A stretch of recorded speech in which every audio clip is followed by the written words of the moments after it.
Rango. Released in 2011 and directed by Gore Verbinski, is a film that is often overlooked as just a children's movie, even though it holds deep thematic elements and messages about identity, enlightenment, and capitalism.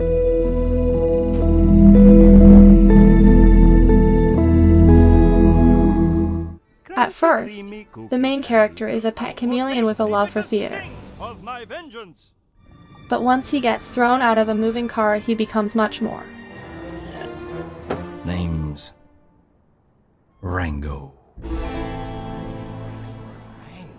After conversing with a mysterious armadillo, Rango finds himself in a town called Dirt.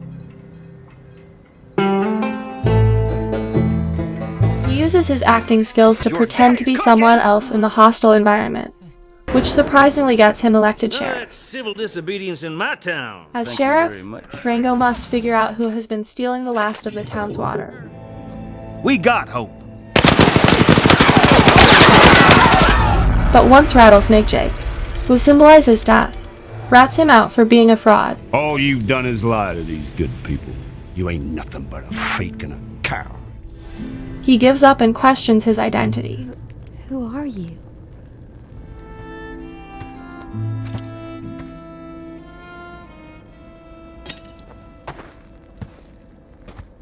So, let's dive in. As well as paying homage to many other films, such as Fear and Loathing in Las Vegas. All around us, and the sky was full of what looked like huge bats, all swooping and screeching and diving around the car. And a voice was screaming, "Holy Jesus, where are these goddamn animals?" And the good, bad, and the ugly.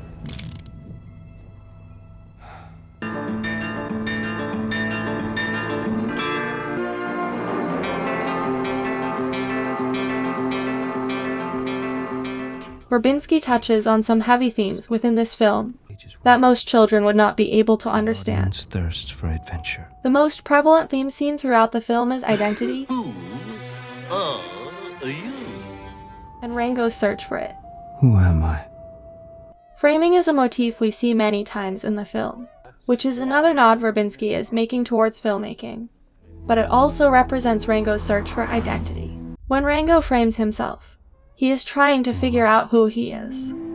I could be anyone. It's not until his facade is crumbled by Rattlesnake Jake that Rango discovers his true identity.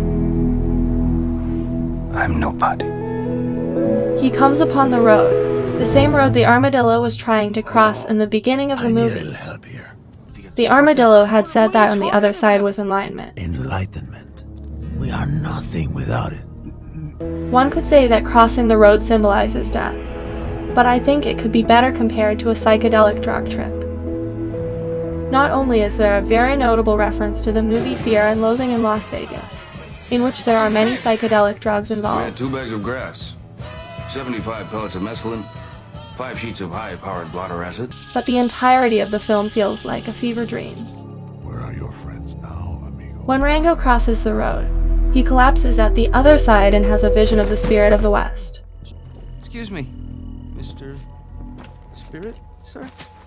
Here, Clint Eastwood represents Western films as he rides on a golf cart with Oscar statues in the back. Clint Eastwood puts Rango in a frame one last time, saying, No man can walk out on his own story. he means to tell Rango that he has the power to choose his own identity, and once he believes he is the hero, he will be. As well as his search for identity, Rango and the rest of the town search for water. Water, in this instance, represents truth. Once Rango returns from his trip, he knows who has been stealing the water, has discovered his identity, and can finally be truthful with the town about who he is, or more, who he has chosen to be. When we learn that it was the mayor who was stealing the water and selling it to the humans in order to build what will eventually be Las Vegas, What are you building out here? The future, Mr. Rango. it shifts the focus from the expected antagonist of Rattlesnake Jake to a bigger issue of capitalism, greed, and industrialization. We're businessmen now. We got new hats. Here, water represents life. Rango brings the water back, but it floods the town, causing Rattlesnake Jake, or death, to no longer be a threat. Once the town learns of the mayor's actions, Rattlesnake Jake takes his soul to hell, and the town goes on living a more beachy life, while Rango sets out to make his own story. Within all of us resides the true spirit of the Let's take it from the top.